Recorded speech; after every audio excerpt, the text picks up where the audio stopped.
If you're offering a freebie on your website, some sort of a downloadable guide, and no one is opting in for it, it's not because they don't want your offer. It's because it's not juicy enough for them to give you their email address. It's too generic, it's too broad, it's something that they could easily Google without having to trade their contact information in order to get it. If you're solving a problem that people don't have, they're not going to opt in. So in this video, I'm going to show you how to create a freebie that is so irresistible, people will opt in for it all day long. And this is how you fill your database with bona fide leads. Think about the buyer's guide or the seller's guide that you probably have on your website right now. Does it solve a hyper-specific problem, or is it a very broad topic?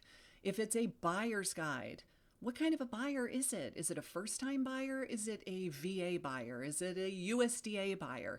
Is it someone who's trying to buy and sell at the same time? Is it someone who's trying to buy from all the way across the world and they're not coming here for multiple house hunting trips? When your guide is super broad and tries to appeal to everyone, nobody downloads it because it's not a hyper-specific problem. Is it something that they could easily Google? So you put together some sort of guide, they jump on over to Google or they go into Chat GPT and they ask the question and it gives them the entire answer. Again, my contact information is precious commodity. I am not going to get on your mailing list and have you email me for the rest of my life unless you're going to give me something extremely valuable in return. Have you ever opted in for someone's freebie and when you read it, you're like, really? That's what it was? It was 5 pages of nothing. It had a cover page and an ending page, and the 3 pages in the middle said pretty much nothing. And now I'm going to have to go opt out of your mailing list because you annoyed me. Has that ever happened to you? Tell me in the comments. It happens to me all the time. We don't want to make people regret that they just gave us their contact information. We want to provide them with something that's really valuable. It should answer a burning question that they have or tell them how to solve a problem that they have, but we don't tell them everything, right? We tell them something very important, but now you need to know how to solve these other 5 problems. We've answered this, but there's so much more that we need to answer. And how do we do that? By having a conversation with you. So the idea is that they will download the freebie and think, wow, this was really good. But now suddenly I realize there's all these other things that I still don't know. I should schedule a time to talk to this person. But what if it's not the freebie itself? What if it's your landing page? Ugh, this is a problem. I looked at a landing page this morning and the very first thing that I saw was like, no, this is all wrong. So mistake number 1, if you have your menu bar across the top, that's what you don't want. We do not want them to see a tab that says, click here to search for homes, click here to read my testimonials, click here to watch my videos, click here to read my blog. We don't want them to get distracted. If they click on the thing about watch my videos, they're not going to come back to this page.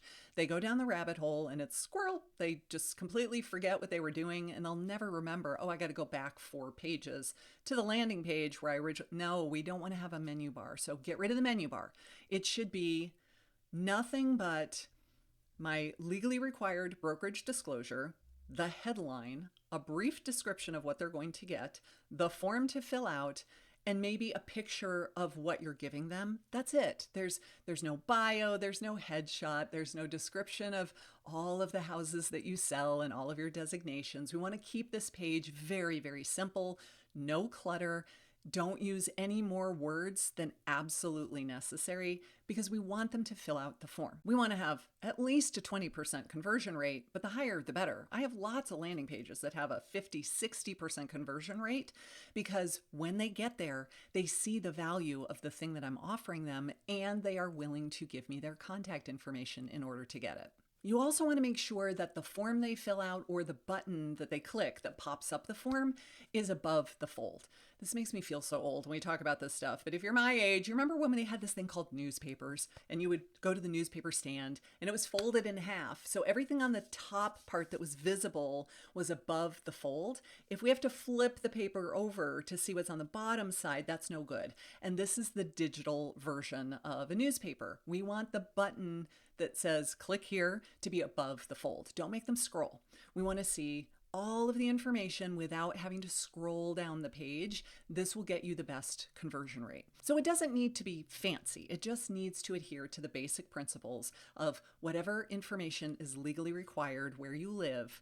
a good, strong headline, a brief description of what is in this document, maybe a picture of what it looks like. I usually build mine in Canva and then I just download the first page as a JPEG and I upload that to the site so we can see what this thing looks like. And if it looks pretty and nicely designed, they're going to think, oh, that looks good. It doesn't look like my 7-year-old drew it with a crayon. They're going to be more likely to opt in for it. And last but not least, the button or the form that they're filling out is there before they have to start scrolling. Now, if you need some good freebies and you haven't taken the time to make them, I got you covered. I've made more than 24 of them, and I've bundled them all together in a package that is normally $49, but we're running a sale where it's $24 for all 24 guides. That means it's $1 a piece. These are Canva templates. I've written them all. So it's not just the layout, but you've got to go in and make it all. It's the entire thing. You go into it. I've written the entire thing for you.